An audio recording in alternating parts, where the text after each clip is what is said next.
예수님께서는 새 언약의 중보자이시다라는 겁니다. 히브리서 12장 24절 크리스마스 이브 말씀 거기 보면 이제 새 언약의 중보자이신 예수와라고 얘기를 하면서 예수님께서 새 언약을 친히 이제 이 땅에 성립시키시고 적용시키시는 바로 그 당사자가 되심을 이야기를 하십니다. 그리고 그것은 어떻게 만들어진 것이냐면 뿌려진 피, 예수님의 희생과 죽음으로 인해서 이것이 가능하게 되었다라고 이야기를 하시죠. 그 다음에 또 예수님께서 뭐라고 얘기하셨습니까? 읽어볼까요? 그래서 이르시되 내가 곧 생명이니 나로 말미암지 않고는 아버지께로 올 자가 없다라고 이야기를 하셨습니다. 그 다음에 누가복음 24장 보면 이에 그들의 마음을 열어 성경을 깨닫게 하시고 이게 무슨 얘기냐면 이 배경은 엠마오 도상으로 가는 두 제자 그 두 제자에게 설명을 하시는 거예요. 마음을 열어서 성경을 깨닫게 하시고 또 이르시되 이같이 그리스도가 고난을 받고 제3일에 죽은 자 가운데서 살아날 것과 그의 이름으로 죄사함을 받는 회개가 예루살렘으로부터 시작하여 모든 족속에게 전파될 것이 기록되었으니 이것을 너희가 알지 못하느냐라고 책망을 하시는데 왜 그런 거냐면 당시에 유대인들이나 제자들은 다 무슨 생각을 가졌냐면 메시아는 고난당해서 죽는다 안 죽는다 안 죽는다고 생각을 가져서 엠마오 도상에 가던 이 두 제자도 무슨 생각을 가졌냐면 우리가 메시아로 철석같이 믿고 있던 예수가 어떻게 돼버렸다 십자가에서 죽어버렸다 이 도대체 어떻게 된 거냐 라고 얘기를 했더니 예수님이 그들을 부활하셔서 책망하시는 거라. 야 이르시되 그리스도가 고난을 받아야 되는 게 성경적으로 어떤 것이다 고난받는 게 당연한 거다 메시아가 고난 안 받는 게 이상한 거다 라고 그렇게 이야기를 하셨습니다. 그 다음 또 여기 보면 유일한 자신이 중보자이심을 사도행전 4장 12절 베드로가 한 말인데 다른 이로서는 구원을 받을 수 없나니 천하 사람 중에 구원을 받을 만한 다른 이름을 우리에게 주신 일이 있다 없다? 없다. 오직 유일하신 예수 그리스도밖에 없습니다. 그러므로 내가 예수 그리스도다 이런 얘기를 하면 100% 다 뭐다? 다 이단입니다. 그런데 저 이만희 끌려가 있는 사람들은 왜 그렇게 그걸 믿고 따라갈까요? 희한하죠? 아주 희한해요. 그죠? 그러니까 여러분 예수를 믿는 것도 제정신으로 믿는 게 아니에요. 여러분 우리는 자꾸 우리끼리 모여있으니까 우리가 제정신인 줄 아는데 안 믿는 사람들이 보면 마치고 와가지고 이 앞에서 하루 종일 일하고 와가지고 여기서 피곤하게 막 10시까지 이러고 있는 우리를 보면 쟤들도 미쳤다 적잖이 미쳤다라는 생각이 들지 않습니까? 그래서 안 믿는 사람하고 결혼하는 게 그렇게 어려운 거예요. 이런 걸 이해를 해요? 못하지. 그 사람들 보기에는 우리의 행동이 뭐같이 보이냐면 이성 없는 자의 행동처럼 보이는 거예요. 그냥 딱 보면 뭐냐 2000년 전에 이상한 남자의 하나를 갖다가 하나님이라고 믿어. 야 목순데다가 그리고 그 사람은 300km 바깥으로 벗어나 본 적이 없어요. 자기 평생에 해외여행을 가본 적이 없어요. 부자도 아니요 군인도 아니요 영웅도 아니고 심지어 어떻게 했냐면 그냥 십자가에 당시에 있어서는 최고의 형틀 지금 같으면 전기의자에 앉아서 지식하고 죽은 거야. 근데 그 사람을 우리는 뭐라고 믿는다고? 하나님이라고. 메시아라고 포장하지 말고 하나님이라고 믿는다. 신이라고 믿는다고요. 이거는 뭘로만 믿는 거가 되는 걸까요? 하나님이 우리에게 불가항력적 은혜 저항할 수 없는 은혜를 우리에게 허락해 주셔서 우리가 믿게 된 겁니다. 여러분 이성으로 우리가 설득당해서 믿은 게 아니에요. 여기서 설득당해서 믿으신 분 있어요? 여러분 믿음은 설득으로 오지 않습니다. 설득은 언제 하는 건 줄 아세요? 믿고 난 뒤에 이 교리 수업을 잘 보세요. 여러분 교리 수업을 들어서 예수를 믿게 될까요? 아니에요. 여러분 여기 안 믿는 사람들이 교리 수업을 들으면 막 지겨워요. 더 짜증나고 힘들고. 안 믿는 자에게서 예배는 어떻습니까? 안 믿는 자에게는 예배가 고통이에요. 찬양이 고통이고 기도가 고통이고 그 자리에 앉아있는 것이 고통이에요. 그런데 믿는 자에게는 찬양이 기쁨이고 기도가 기쁨이고 말씀이 기쁨이에요. 그렇죠? 네. 교리반도 똑같아요. 여러분 이 가운데 안 믿는 자가 이걸 듣고 와 내가 이거 들어서 내가 설득당해서 물론 여기서 하나님이 듣는 가운데 영을 부어서 그 사람의 믿음을 줄 수는 있지만 그렇다고 해서 그 사람이 설득을 당해서 믿는 건 아니거든요. 예수를 안 믿고 다른 사람이 메시아다 예수다라고 믿는 것도 악령의 역사입니다. 그게 제정신으로 하는 게 아니에요. 그래서 바울과 제자들은 다 뭐라고 얘기를 하냐면 그런 건 다 사단의 손에 잡혀가지고 공중권세 잡은 자에게 휘잡혀가지고 그렇게 된다라고 얘기를 하는 겁니다. 여러분 이건 명심하셔야 된다. 우리가 이렇게 깨닫게 되는 바도 누구의 역사 때문이라고요? 성령님의 역사, 성령께서 우리에게 지혜와 계시의 영을 부어주시지 않으면 이런 건 다 고통이에요. 여러분 교리반에 지금 고통스러우시죠? 이해하신 분들은 본인의 신앙을 깊이 생각하시고 그래서 디모데전서 2장 5절 여기 보면 하나님은 몇 분이다고요? 못 박아놨죠. 삼일체 제가 얘기했죠. 반드시 중요시하게 여러분들이 생각해야 되는 거는 삼위가 합해져서 한 하나님이 된 게 아니다. 이렇게 생각하는 순간 그냥 삼위일체를 여러분 완전히 이상한 기괴한 그림으로 만드는 거다. 그게 아니라 하나님이 한 분이신데 존재적으로 삼위로 존재하시는 것이다. 왜냐하면 이걸 여러분들 알아야 나중에 그리스도의 신성과 인성에 대해서 깨닫게 됩니다. 그래서 여기도 딱 못 박아놨잖아. 하나님은 몇 분이시다. 한 분. 무조건 본체는 본질은 한 분이십니다. 하나님과 또 하나님과 사람 사이의 중보자도 몇 분이시다. 한 분밖에 없다. 그 한 분이 누구다? 그 사람이신 예수 그리스도. 야, 여기도 보면 그분의 무엇을 강조해놨죠? 인성을 다 강조해놨죠. 곧 사람이신 그리스도 예수신. 여러분 한때 요거 때문에 원래 우리 교단에서는 중보기도라는 말을 안 쓰기로 했습니다. 왜냐하면 여기 보면 중보자가 몇 분이래요? 한 분. 예수님밖에 중보자가 없기 때문에 우리가 누굴 중보하는 게 아니다. 그래서 중보기도라는 말이 안 된다. 그래서 무슨 말로 바꾸냐면 도고기도, 돕는 기도, 도고기도라고 바꾸자라고 했지만 여러분 워낙 이 말이라는 게 입에 딱 익숙하다 보니까 총회적으로 결의는 했는데 지금도 우리는 그냥 다 중보기도라는 말을 쓰죠. 예, 중보기도라는 말 쓴다고 해서 여러분 뭐 이단되는 거 아닙니다. 괜찮습니다. 그러나 엄밀하게 성경적으로 얘기하자면 그 총회 결의가 맞긴 해요. 예, 중보자는 누구밖에 없으니까. 예수님밖에 없으니까. 자, 그래서 지금 방금 한 게 뭐냐면 새 언약에 중보자가 누구밖에 없다? 예수밖에 없다는 얘기를 해서 이제 지금 우리 예수님의 중요성에 대해서 얘기하는 거거든요. 왜 그분이 왜 중요하냐면 구약 예언을 다 어떻게 하셨으니까. 다 완성하셨고 이루셨으니까. 두 번째, 그분이 어떤 분이시니까? 새 언약에 여기 놔두면 유일한 중보자이시니까. 그래서 우리가 예수님에 대해서 더 집중해야 된다. 세 번째 이유는 뭐냐? 그분은 어떤 분이시니까? 만물을 통치하시는 분이. 28장 18절 시작.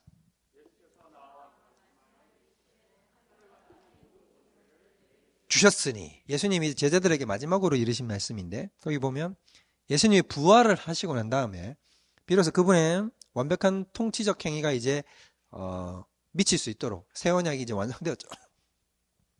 그렇게 되니까 뭐라고 얘기하시냐면 하늘과 땅의 모든 권세가 누구에게 있다? 예수님께 있다. 이 그림 여러분 방금 어디서 본 거랑 비슷하죠? 다니엘 7장에서 봤잖아요. 방금 인자 같은 이 영원부터 계신 이에게 구름 타고 인자 같은 이가 거기에게 나아가며 그에게 다스리는 권세를 주시죠. 주시니까 그의 권세가 영원하고 이렇게 얘기하는 그 하나님 나라.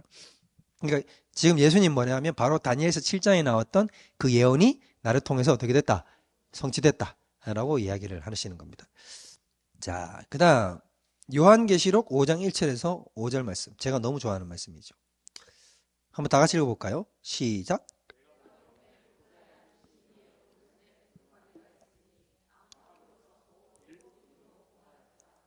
또 봄에 힘 있는 천사가 큰 음성으로 외치기를 누가 그 두루마리를 펴며 그 인을 떼기에 합당하냐 하나 하늘 위에나 땅 위에나 땅 아래에 능히 그 두루마리를 펴보거나 보거나 하기에 내가 크게 울었더니 여지파의 사자 다윗의 뿌리가 이겼으니 그 두루마리와 그 7인을 떼시리라 하더라. 아멘. 멋있죠. 여기 보면 요한계시록 5장에 아주 중요한 장이에요. 여러분 요한계시록 5장은 정말로 중요한 장입니다. 그래서 여러분들 기억하시면 좋을 것 같아요. 5장에는 7인을 떼는 장면이 이제 등장을 하죠. 계시록에는 인재앙, 나팔재앙, 대접재앙이 차례대로 순서대로 나옵니다. 그런데 이제 그 인재앙을 본격적으로 시작하기에 앞서서 그 7인으로 봉인된 일종의 두루마리 문서가 하나 있는데 그걸 이제 환상 중에 요한한테 딱 보여주니까 요한이 본능적으로 아는 거예요. 본능적으로. 저건 어떻게 되는 책이다. 열려야 되는 책이다. 그 책은 뭐냐면 여러분 생명책도 아니고요. 그런 책이 아니라 이것은 어떤 책이냐면 하나님의 구속 계획을 담은 책이에요. 그러니까 하나님이 어떤 방식으로 이 땅에 구속의 역사를 펼쳐가시겠다. 하나님의 비밀한 시크릿 시나리오가 있는 거지. 이제 계획이 이제 특수작전 계획 같은 거예요. 쉽게 말하면 구원 작전 계획이 그 안에 있단 말이에요. 그러니까 그게 어떻게 돼요? 펼쳐져서 세상 가운데 적용되어야 우리가 산단 말이에요. 근데 그걸 어떤 천사 한 명이 딱 와가지고 딱 이렇게 힘있게 외치는 거예요. 이걸 누가 열어볼 수 있겠냐라고 하니까 온 우주 가운데 아무도 감이 나와서 그걸 열 자가 없는 거예요. 근데 나도 안 돼. 사도 요한도 안 돼. 그래서 어떻게 해서 우는 거예요. 저걸 열려야 되는데 저게 열려야 우리가 이제 구원을 받는데 저걸 아무도 못 여는 거예요. 그랬더니 어떤 장로 한 명이 탁 나와서 뭐라 그러냐면 울지 마라 라고 얘기했어요. 유대지파의 사자 어린 양 예수 그리스도가 이기셨으니까. 멋있죠. 진짜 멋있지 않습니까 여러분? 그래서 어떻게 했냐면 이제 예수님이 그 7인을 어린 양 예수 그리스도께서 딱 나타나십니다. 이 뒤에 나타나셔가지고는 그가 탁 그걸 받아서 이제 7인이 떼지는 장면, 이제 그의 구속사가 펼쳐지는 장면이 등장을 하게 됩니다. 이게 바로 뭐예요? 이제 세상을 통치하고 다스릴 권세가 누구에게 있다? 그렇죠. 예수 그리스도에게 있다라는 것을 보여주죠. 그 다음 또 여기 보면 여러분 고린도전서 15장은 무슨 장이에요? 사랑장이 아니고 부활장. 자, 고린도서 13장은 사랑장, 14장은 방언과 예언장, 방언과 예언장, 7장은 결혼장. 결혼에 관련된 거 다 집약된 게 고린도전서 7장. 7장은 되도록이면 읽지 마십시오. 천하총각들은. 왜냐하면 결혼하지 말라고 나오거든. 임박한 진노를 인하여 내가 너희를 사랑하여 시험의 때를 피하기를 원하노니 너희는 결혼하지 말라. 나와 같이. 바울이 자기만 결혼 안 할 수 없다. 너희도 결혼하지 말자. 뭐 예수님 다시 올 때 되는데 결혼 왜 하냐. 우리 그냥 이대로 살자. 이렇게 얘기를 합니다. 그렇지만 우리는 주님 다시 오실 때 내 남편, 내 아내 손잡고 가기를 원한다. 우리 다 결혼하기 원하잖아요. 그렇죠. 자, 그래요. 근데 이제 고린도서 15장에 보면 뭐라고 나왔냐면 15장은 이제 부활의 장이란 말이에요. 근데 이제 그분이 어떻게 하셨냐면 이제 끝에 보면 그가 모든 원수를 그 발에 둘 때까지 뭘 하실 거다고요? 왕노릇 하실 것이다. 여러분 노릇이라는 말이 여러분 자꾸 우리나라에서 좀 부정적으로 쓰이니까 예수님한테 저런 말을 써도 되나 이런 생각이 드는데 노릇은 부정적인 말이 아닙니다. 예수님한테도 성경은 왕노릇 하신다 이렇게 쓰시고 우리도 나중에 우리도 지금도 우리는 뭐 할까요? 왕노릇 합니다. 지금 우리는 이미 왕노릇 하고 있어요. 우리 예수 이름으로 구하는 건 무엇이든지 받잖아요. 그리고 하나님의 자녀이잖아요. 왕노릇 하신다는 게 자꾸 실전적으로 안 느껴지시는 모양인데 여러분들은 왕입니다. 우리가 우리 신분을 몰라서 그렇지 우리는 정말로 왕자고 하나님의 그 공주예요. 우리의 초라한 현실 때문에 우린 자꾸 뭐라고 생각하냐면 나도 초라한 자라고 생각되지만 사실은 그게 아니라 우리는 굉장히 고귀한 자인데 하나님이 지금 초라한 현실 속에 우리를 그대로 놓아두실 뿐입니다. 왜냐하면 뭘 해야 되기 때문에 후계자 수업을 해야 되거든. 여러분 후계자 수업은 어떻게 하냐면 자기들 아들들 후계자 수업 시킬 때 어떻게 합니까? 말단 싸움부터 시켜요. 바로 회장 중간 계열사 회장 시키지 않아요. 어떻게 합니까? 말단 그부터 시켜가지고 야 네가 밑바닥에서부터 승진해서 올라와 라고 시키잖아요. 우리도 똑같다고. 하나님 그렇게 후계자 수업하는 거예요. 그 아들들은 밑에서 밑바닥에서 하고 있잖아요. 근데 그 사원들은 뭘 알아요? 저분이 나중에 어떻게 될 거라는 거. 그렇지. 지금은 내 밑에 있는, 대리지만, 내가 부장이고, 막 이런 시키지만, 얘 대리한테 내가 어떻게 해야 돼, 사실. 잘 보여야지. 회장님 되실 분인데. 속으로 다 부러워하잖아. 지금 이렇게 부러워하는 사람들이 누군지 아세요? 천사들.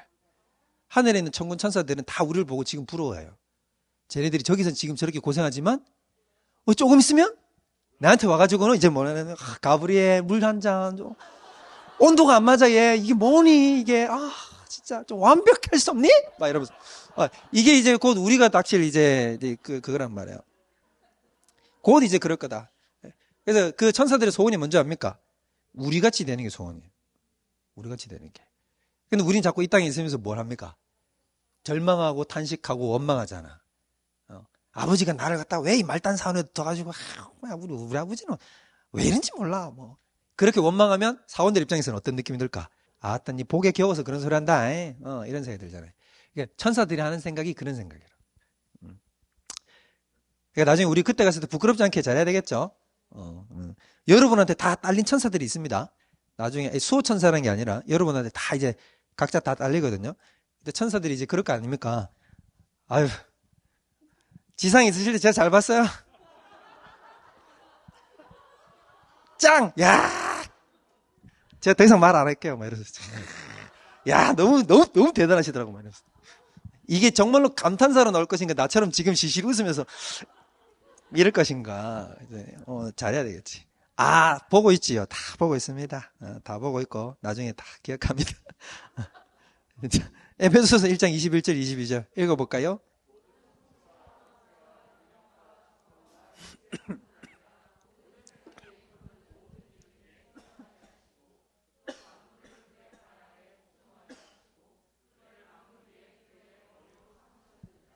자, 거기 보면 뭐라고 하느냐. 모든 이름 위에 뛰어나게 하시고, 그리고 만물을 그의 발 아래 복종하게 하시고. 하고 그 유명한 1장 23절. 교회는 만물을 충만케 하시는 자에 충만합니다. 그러니까 이게 무슨 말이냐면, 만물 위에 뭐가 올라가 있다는 겁니까? 교회가 있고, 그 교회의 주인이 누구시다? 예수. 그렇기 때문에 그분이 온 세상의 주인이시다. 그리고 교회는 그분을 온 세상을 충만케 하시는 그분의 충만함이 가득 차 있는 곳이 교회다. 그럼 이렇게 말을 하면 어렵잖아요. 그럼 도대체 교회가 한마디로 뭘까요? 이런 걸 쉽게 해석하는 게 실력이고 능력인 거예요. 뭐냐? 한마디로 이 말인 거야. 교회는 예수 충만한 곳. 이게 예수로 충만하다는 건 무슨 뜻이냐면, 여러분 한번 생각해 보세요. 전혀 안 믿는 사람이 3일교회 예배 강단문 뒤에 뒷문을 열고 예배 자리에 들어왔다. 어떤 느낌이 들까요? 여러분 이런 생각이 들어야 돼요. 저 문을 열고 딱 들어오잖아요. 들어와서 대예배 드리는 그 예배 속에 싹 사람이 들어와 있으면 그 사람은 뭘 느낄 수 있어야 되냐면, 여기 있는 이 모든 사람들은 내가 모르는 어떤 신적 존재에 사로잡혀 있다. 그리고 그 신적 존재가 지금 이 자리에 있다. 그런 어떤 두려움, 나하고 뭔가 다른데? 라는 것을 느낄 수 있어야 된다는 겁니다. 제가 고등학교 때 전도를 열심히 했는데 제 친구 한 명을 제가 전도를 해서 중고등부에 이제 데리고 갔죠. 고등부에 갔는데 저희 중고등부가 한 50에서 100명 정도 되는 중고등부인데 굉장히 뜨거웠어요. 찬양도 열심히 하고 막 이런 굉장히 뜨거운 그런 중고등부였는데, 그 친구를 이제 거기 데려다 놓고 찬양 열심히 하고, 찬양 애들 막 거기 쫙 다 부르고, 기도하자 그러면 기도로 막 쫙 다 하고, 말씀 듣고 막 이런 걸 보면서 그 친구가 이제 소감이 어떻더냐 내가 물어보니까 뭐라 그랬냐면, 그 친구가 이렇게 얘기했어요. 여기는 나 빼고 내가 왕따 당하는 것 같아, 이런 얘기를 하더라고. 내가 따돌림 당하는 것 같아. 그게 왜 그러니까, 나 빼고 하나님이 이 사람들 다 만나주고 있는 것 같아. 무슨 느낌인지 알겠죠? 근데 여러분 바로 그게 있어야 된다고. 영적 권위와 지금 이곳에 무엇이 가득하다. 뭔가 내가 모르는 초자연적인 존재가 지금 이곳에 가득해 임하고 있다는 것을 누구든지 느낄 수 있어야 된다는 거예요. 우리가 역으로 생각해보면 우리 예배가 지금 과연 그런가 생각해 봤을 때, 만약에 거기에 미치지 못한다면 우리가 개선해야 될 부분이라는 거지. 무슨 말인지 이해되죠? 그게 누구의 탓이 아니라 우리 한 사람 한 사람이 모두가 주님의 은혜를 구하고 이곳에 주의 성령께서 강권적으로 임하시기를 우리가 기도하고 간구하는 자들의 집단 속에 하나님이 그곳에 임하시는 겁니다. 근데 그만큼의 열기와 그만큼의 압도되는 영적 권위가 풍겨나지 않는다는 건 뭐냐면, 우리 한 사람 한 사람이 다 문제라는 거예요. 그냥 앉아있거든, 극장식으로. 이게 여러분 엄청나게 잘못된 태도. 진정한 예배자들이 한 명씩 한 명씩 한 명씩 늘어나면 그곳에 무엇이 임하냐면 주의 성령께서 임하셔서 그 예배당을 장악하시는 것입니다. 그래서 여러분 그런 예배 들어보셨는지 모르겠는데, 오늘 사실 이 예배 나 때문이다. 그런 예배 들어보셨어요? 하나님은 정말로 어떻게 해도 역사하시냐면 딱 그 한 사람 때문에 그 청중 전체에게 성령을 부어주시기도 하십니다. 그 한 사람에게 말씀을 주시기 위해서. 여러분 그런 예배 들어보셨어요? 저는 여러 번 있었거든요. 확신이 들어요. 이 나 때문이에요. 나 때문에. 왜냐하면 그 말씀이 제일 깨지는 게 나니까. 완전 무너지고 있으니까. 여러분 그런 한 사람이 되십시오. 하나님이 찾으시는 그 한 사람이 되면 그 한 사람 때문에 교회가 달라집니다. 준비된 사람이 한 사람만 있어도. 교리반 가운데도 마찬가지예요. 여기서도 저 입으로 나오는 말 가운데 어떤 말이 나가잖아요. 근데 그 말이 여기 있는 수많은 69명을 제외한 70명째 된 그 사람을 위해서 하나님이 그 한마디를 내뱉게 하는 거예요. 그러니까 여러분들이 그런 자리를 사모하시라고요. 그러니까 왜 예배를 빠지면 안 되느냐도 그것 때문이에요. 예배를 빠지면 내게 임할 계시를 내가 못 듣기 때문에 라는 거죠. 제가 제일 싫어하는 거는 중에 하나는 제가 제일 만들고 싶은 예배도 이런 거예요. 이런 거 있잖아요. 예배를 안 드렸더니 내가 그 예배를 빠졌단 말이에요. 근데 예배를 드리고 온 사람들이 다 뭐라고 하는 예배? 막 너무 좋아하는. 그래서 결국 그 예배를 안 온 사람이 실패자, 직관한 사람이 승리자가 되는 예배. 그래야 되지 않겠습니까? 근데 우리는 저녁 예배 안 드리고 도망간 사람이 승리자잖아. 안 오면 네 손해다라는 걸 보여주는 예배가 돼야 돼요. 그러니까 예배가 완전히 남달라 버려야 되는 거예요. 그냥 장악하는 예배가 드려지고 하나님이 말씀이 강권적으로 임하는 예배가 되면 안 온 사람이 손해인 거지. 예, 그런 것을 만들어야 돼요. 그게 우리 손에 달렸다는 것입니다. 아시겠죠? 그런 예배 드리고 보고 싶지 않습니까? 예, 저는 진짜 소원이 그런 예배예요. 그러니까 하나님의 권세가 그곳에 꽉 임하는, 그래서 만물을 충만케 하시는 자의 충만히 거하는. 그 다음 우리가 주목해야 되는 이유는 뭐냐면 최후의 심판자이시기 때문이죠. 여러분 요 그림이 이제 미켈란젤로의 최후의 심판 그림이죠. 너무 유명한 그림이지 않습니까? 예수님이 누구실까요? 그렇죠. 여기 가운데 계신 분, 요 분이시죠? 보이시나요? 자, 여기 있고 옆에 마리아가 이렇게 앉아 있죠. 이거 이제 카톨릭적이라서 그래요. 굳이 막 뭐 마리아를 굳이 막 이렇게 이건 지금 임신한 상태 아닙니다. 그때 당시에 원래 여자애들을 이렇게 좀 이렇게 그리시죠. 배를 감추지 않게 그리잖아요. 자, 특별하게 할 볼만한 인물이 여러분 요 사람이 누굴까요? 인간 가죽을 이렇게 가지고 있죠. 사람 가죽이에요. 이 사람이 누구냐면 예수님의 제자 중에 한 사람인데 나다나엘이 순교를 해서도 그냥 가죽이 벗겨져서 순교를 했거든요. 그래서 이제 주님 내가 이렇게 주님을 위해서 헌신했습니다 이거지. 그래서 가죽을 가지고 이렇게 하죠. 여러분 무시무시하죠. 사람을 이렇게 산채로 가죽을 벗겨 죽인다는 게. 하여튼 뭐 요런 사람들이 등장을 한다라는 거죠. 여기서는 여기 보면 요 그림의 밑에 보면 여기는 안 나와 있네요. 원래 요 그림 밑에 예수님이 되게 초라하게 이렇게 십자가에 달린 장면이 나옵니다. 같이. 근데 여기는 이제 어떻게 나와 있습니까? 예수님이 젊은 왕의 모습으로 나오죠. 왕의 모습으로. 구름 타고. 이 구름이 너무 작네. 왜 무슨 손오공 근두운처럼 이렇게 타고 있는데. 여러분 구름은 뭘 상징하는 걸까요? 신성입니다. 신성. 구름은 진짜로 진짜 구름 탄다 이 말은 아니라 그 신적인 존재 가운데 어떤 일어나는 현상, 수반하는 현상을 설명하는 겁니다. 예를 들자면 우리 그 구름기둥, 불기둥 있죠. 그것도 신성을 나타내는 거예요. 그러니까 이제 내가 너희와 함께 있다. 구름기둥이란 게. 그럼 뭐 밤에는 불기둥으로 변하냐? 아니에요. 그냥 구름기둥, 불기둥이에요. 불 붙은 구름이에요, 그냥. 근데 그게 낮에 보면 구름기둥 같이 보이고 밤에 보면 뭐 같이 보이는 거죠? 불기둥처럼 보이는 거지.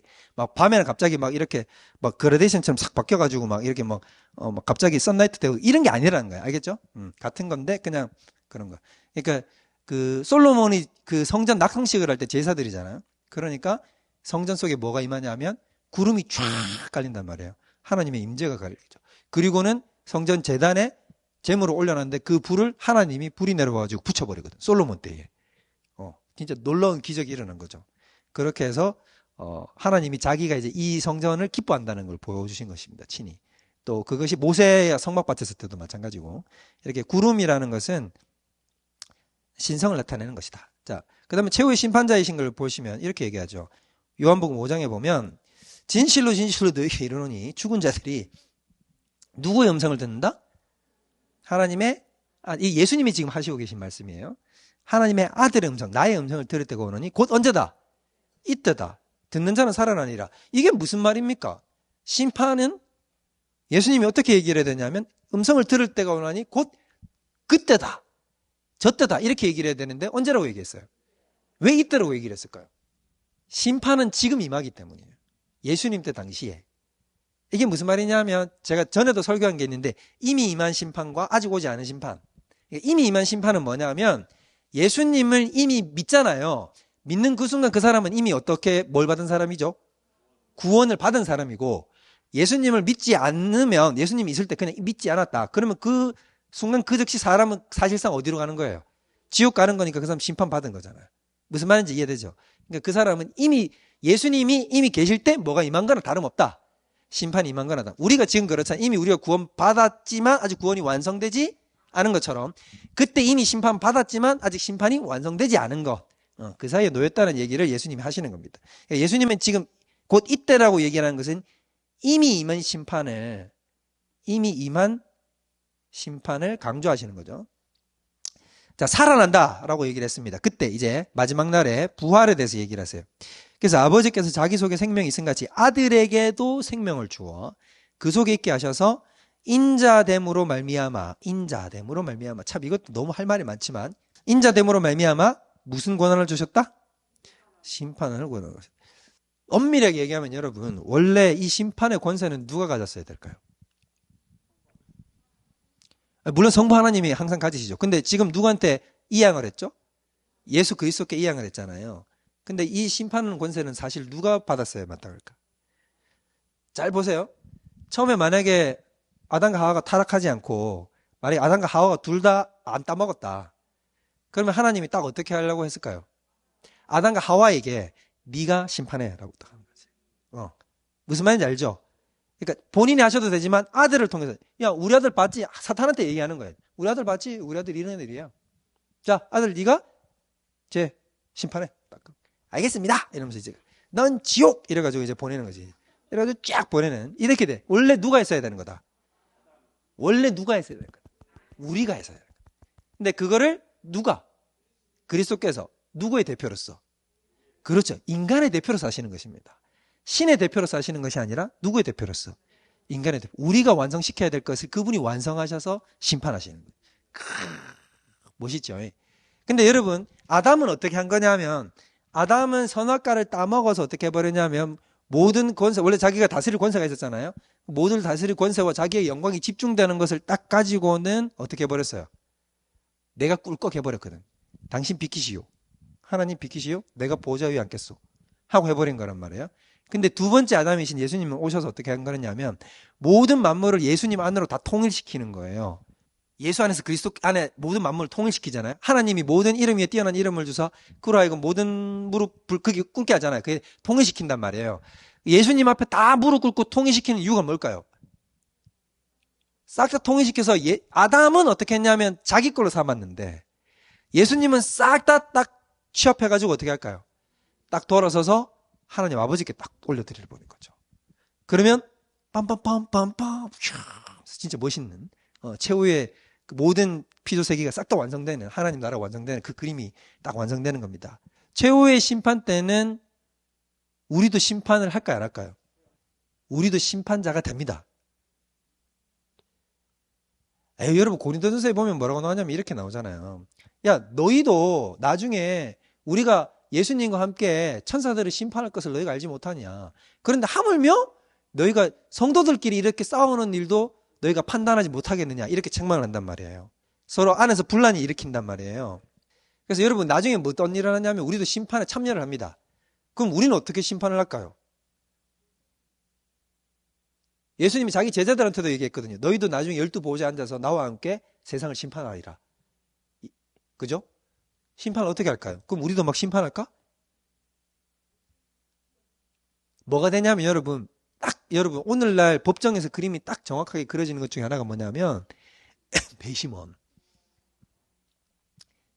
딱 옆에 있잖아요. 그죠? 판사가 때리지만 그죠? 우리가 배심인 같은 역할을 하게 되는 거죠. 그래서 예수님이 너 유죄 이러면 우리 옆에 앉아서 다 뭐라는 거야?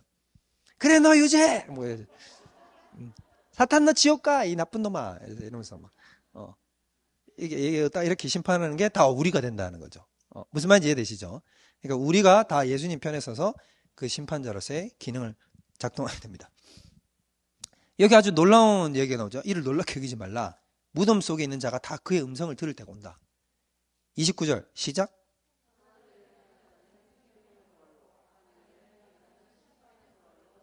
자 여기 부활이 몇 개가 있다? 2개가 있다는 걸 알 수 있죠. 요거는 종말론 때 하겠다. 그래서 결론적으로 얘기하자면 모든 사람을 싹 다 부활시킵니다.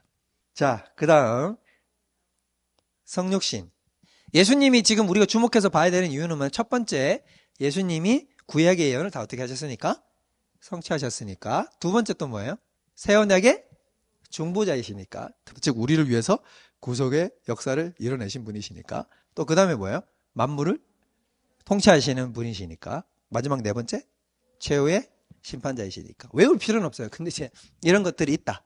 예수님이 중요하신 이유. 왜냐하면 이걸 담당하는 분은 누구밖에 없냐면 예수님밖에 없으니까 라는 거죠. 그래서 방금도 얘기했다시피, 서우대도 얘기했다시피, 만약에 이런 예수님을 무너뜨리거나 역사성을, 실제성과 유일성을 무너뜨리게 되면 기독교도 다 어떻게 되는 것이다? 무너지는 겁니다. 기독교도 존재할 수 없어요. 기독교는 그 자리에서 그냥 끝나는 거다라는 거죠. 그래서 모든 교리는 예수 그리스도에게로 모여들어요. 태풍의 눈과 같은 거예요. 그래서 예수님께로 싹 다 모여들고 모든 말씀과 언약과 계시도 전부 다 예수님께로 모여들어갑니다. 그러면 목사님, 성부 하나님이 더 중요하신 분 아닌가요? 성부 하나님 맞죠? 그런데 예수님께로 모아들게 만드는 것은 뭐 때문이라고? 방금 얘기했죠. 예수님 그 모든 것을 다 취합하셔서 어떻게 하시려고?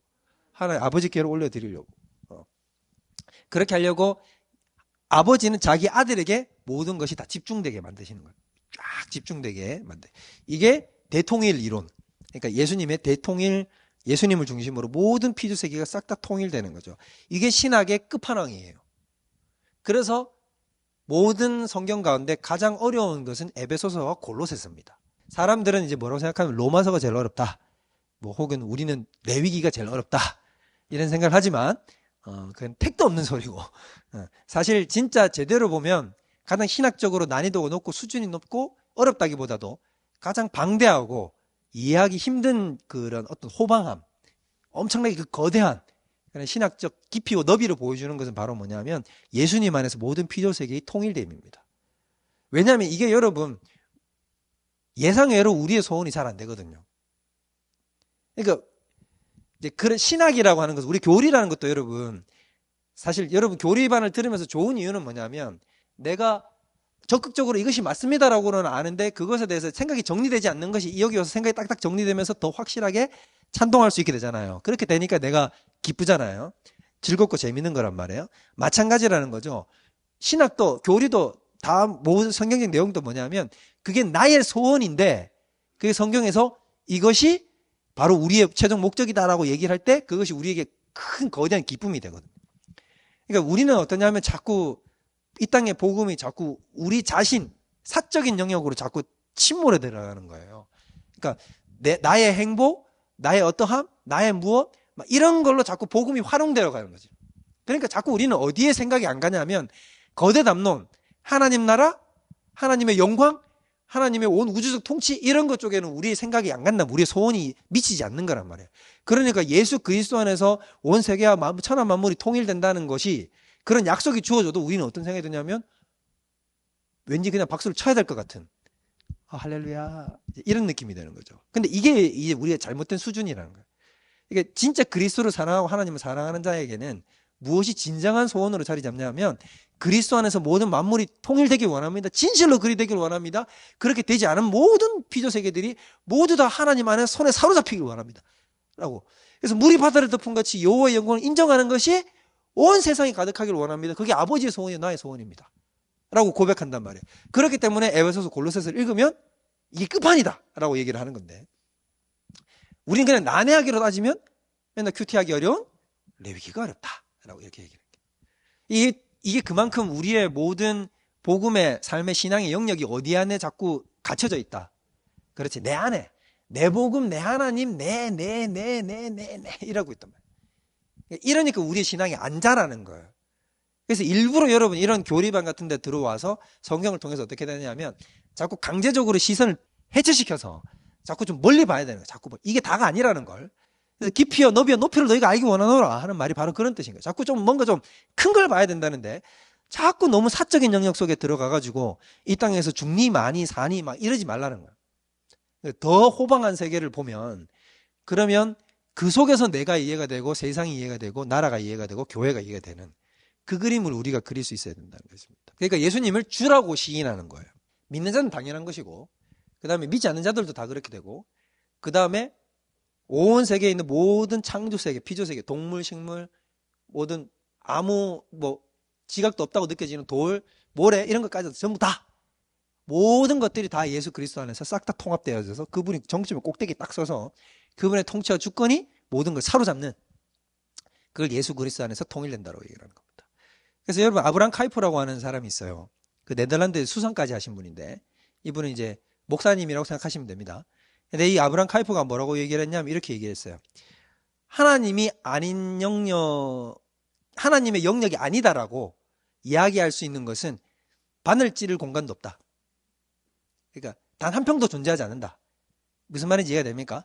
이곳은, 이런 분야는 하나님의 것이 아니야. 예를 들면 물리학은 하나님의 영역이 아니야 라고 얘기할 수 있다 없다? 없다. 그러니까 세상이 그 어떤 영역이라 할지라도 이것이 하나님의 것이 아니다라고 주장할 수 있는 것은 단 한 평도 존재하지 않는다. 바로 그런 게 그리스도 안에서 대통일, 그걸 꿈꾸는 거죠. 이해되시죠? 이게 우리의 소원이 되어야 됩니다. 이게 우리의 소원. 그게 선교적 마인드의 시작이에요. 아직까지 들어오지 못한 사람들이 있으니까 그 사람들을 자꾸 우리 속으로, 그 하나님의 통치 속으로 자꾸 같이 데리고 들어가는 게 바로 선교라는 것입니다. 성육신을 한번 보면 우리 빌립보서 2장 6절에서 8절, 너무 중요한 거죠. 자, 여기 보면 사실 성육신이 여기 다 담겨버렸어요. 그는 원래 근본 무엇이다? 하나님의 뭐다?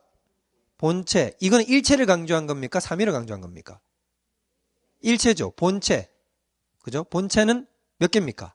하나죠. 하나님은 한 분이시단 말을. 그래서 하나님과 동등됨을 취할 것으로 여기지 아니하시고 오히려 자기를 비워. 이게 점점 내려가죠. 이걸 나중에 배울 텐데 이걸 점점 내려가는 걸 뭐라고 부르냐면 비하. 우리 자기를 비하한다 이런 얘기 하잖아요. 부정적인 말로 쓰는데 여기서는 부정적인 그런 어휘가 아니라 예수님을 자꾸 낮추는 것. 낮아지심을 뭐라고 부르냐면 비하라고 부릅니다. 그러면 낮아짐이 있으면 뭐가 있겠어요? 높아짐이 있겠죠. 높아짐은 반대로 뭐라고 부를까요? 승기라고 불러요. 여기 비하와 승기가 다 나와요. 한번 보세요. 오히려 자기를 비워 종의 형체를 가지서 사람들과 같이 되셨고, 그죠? 사람의 모양으로 나타나서 성육신을 얘기하는 거죠. 자기를 낮추시고 더 내려가. 성육신 한 것도 비합니다. 여러분, 이 땅에 오신 것 자체가 내려간 거예요. 근데 거기에서 죽기까지 복종하시고, 여기 또 나오지 않지만 또 무엇을 수행하셨습니까? 행위 언약 속으로 들어가셔서 뭘 수행하셨어요? 율법을 수행하셨단 말이에요. 그것도 다 뭐예요? 비합니다. 내려가신 거예요. 내려가셔서 곧 최후에는 뭐냐면 십자가에 죽으신 것이다. 그 다음에 어떻게 되는 거예요? 이제 여기서부터 승기가 시작되는 거예요. 하나님께서 그를 이제 부활시키시고 승천시키시고 하나님 보좌의 우편에 앉히시고 최고의 승기의 행동은 뭘까요? 재림하셔서 심판하시는 것이죠. 이렇게 가는 겁니다. 그래서 모든 이름에 뛰어난 이름을 주사 하는 게 여기 바로 뒤에 붙는 거예요. 그래서 제2위 하나님이 뭐가 되신 것이 성육신이다? 인간이 되신 것입니다. 그럼 여기서 여러분, 제가 왜 이 인간이 된 거라고 이렇게 얘기를 했냐면 철저히 조심해야 되는 게 바로 뭐냐면 예수님의 성육신은 단순히 육체를 입은 것이 아니다. 사람들이 자꾸 오해하는 게 뭐냐면 이거라고요. 예수님은 영혼은 신이고 이 껍데기는 뭐다? 가분수로 만들었네. 자, 이 껍데기는 뭐다? 껍데기는 육체. 이걸 성육신이라고 생각해요. 이거 성육신이 아닙니다. 왜 아닐까요? 솔직히 제가 봤을 때는 우리나라 기독교인은 99.9%는 다 이렇게 생각해요. 성육신이라 그러면 예수님이 육체를 입으신 것. 아니에요, 여러분. 이렇게 생각하면 성육신이 아니에요. 자, 왜 그럴까요? 자, 일단 실 예를 들어볼게요. 구약에서도 이런 적이 있어요, 없어요? 구약에 이런 적이 있어요. 예수님이 육신을 입고 온 적이 있어, 없어요? 있어요. 언제? 삼손과 마노아 기억납니까? 자, 사사기로 가세요. 샘슨 찾아봅시다. 샘슨. 자, 13장. 삼손의 아버지가 마노아고 어머니 이름은 안 나와요. 어머니가 있어요. 삼손 엄마가 있겠죠? 있는데 엄마하고 아빠하고 같이 안 있을 때, 엄마만 있을 때 여기서 말하는 여호와의 사자가 오시는데 여호와의 사자가 누구냐면 하나님, 예수님입니다. 2위 하나님. 예수님이 나타나셔가지고 어떻게 육신을 입고 나타나셨어요. 육신을 입고 나타나셔가지고는 뭐라고 이야기했냐면 삼손에 대해서 이제 아들 낳을 건데 나시린이고 삭도 되지 말고 뭐 독주 마시지 말고 시체 가까이 하지 말고 잘 지내게 해라 이렇게 얘기를 한 거예요. 그렇게 해놓고는 뿅 하고 사라졌어. 사라지고 나니까 이 삼손 엄마가 자기 남편한테 가가지고 뭐라 했냐면 선지자가 나한테 나타나가지고 그때가 선지자인 줄 알았던 거지. 그래서 이래 얘기를 합디다 이렇게 얘기를 하니까 마누아가 자기가 못 봤으니까 아내 말을 잘 못 믿겠는 거예요. 그래서 만약에 진짜 하나님이 보내신 사람이면 기도를 했어. 하나님 한 번 더 나타나게 해주십시오 라고 기도를 한 거예요. 그런데 마침 또 어떻게 했냐면 마누아하고 마누라와 마누아 이렇게 떨어져 있는데 어떻게 했냐면 마누라한테 나타난 거예요. 나타나니까 마누라가 이제 잠깐만 여기 계셔 주세요. 도망가지 마시고 가지 마시고 잠깐만 기다려요. 저 남편한테 가가지고 여보 왔어. 저는 막 얘기했다. 그래서 불이 나게 뛰어온 거야. 그래가지고 딱 가서 봤는데 이제 마누아가 뭐라 그랬냐면 딱 얼핏 보기 그냥 사람 같거든. 그래가지고 뭐래요? 전에 우리 아내한테 말씀하신 그분이세요?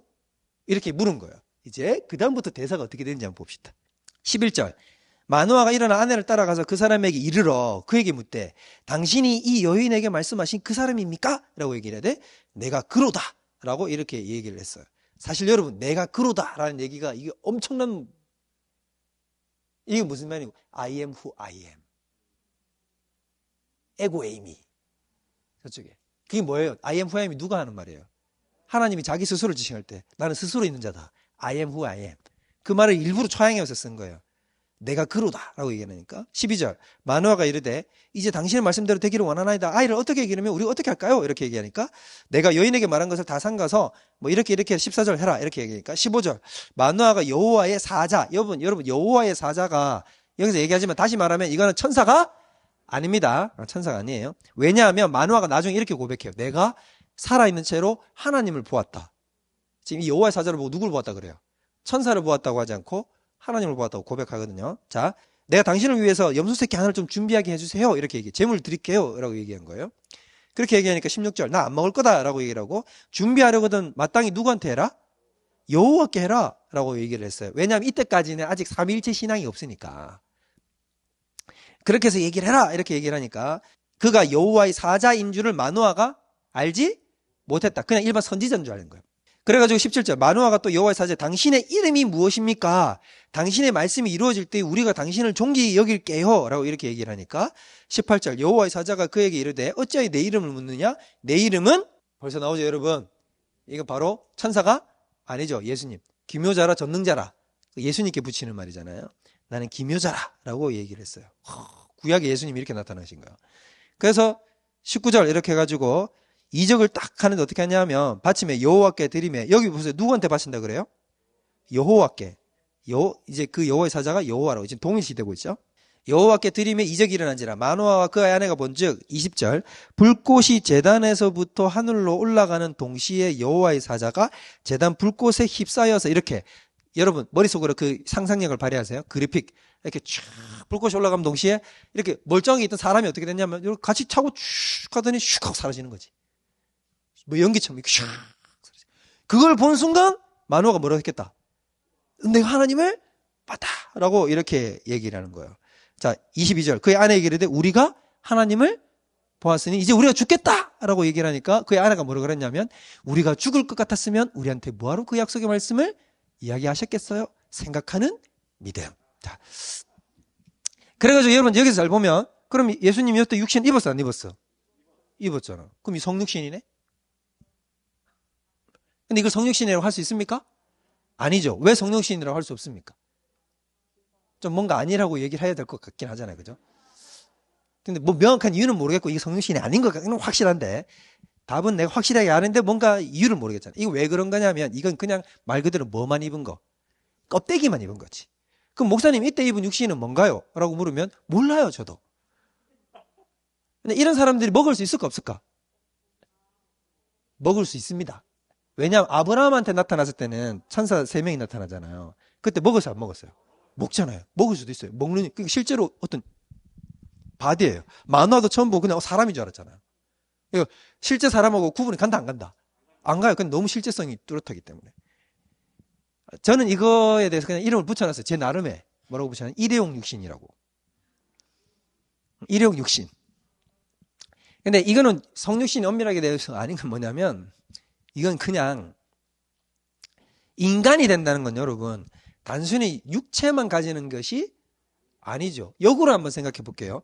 개미한테 인간의 육체를 씌우면 인간입니까? 아니죠. 펭귄한테 인간의 육체를 씌울 수 있으면 그러면 그 펭귄은 인간이 된 겁니까? 아니죠. 이제 그럼 좀 뭔가 잡히죠. 인간이 된다는 것은 인간이 가지는 고유한 속성들을 싹 다 취합해서 가진다는 거잖아요. 예수님, 하나님이 인간 되신다는 것도 뭐냐면 인간이 가지는 인간적인 모든 속성, 그걸 뭐라고 부르냐면 인성, 조인성이 아니라 인성. 그 인성을 취한다라고 얘기를 하는 겁니다. 그 중에 인성의 대표적인 것 중에 하나가 뭐다? 육체인 것이죠. 하나님은 영이시니 육체가 있어 없어요? 그것도 왜 주저하십니까? 하나님은 육체가 있어 없어요? 하나님은 육체가 없죠. 하나님은 영이시잖아요. 근데 우리에게는 뭐가 있죠? 인간에게는 육체가 있죠. 그렇게 해서 하나님께서 인간이 되신다는 것은 인간적 속성을 모두 다 취합하신다. 그때야 비로소 인간이 되었다라고 이야기할 수 있다. 오늘은 여기까지 가겠습니다.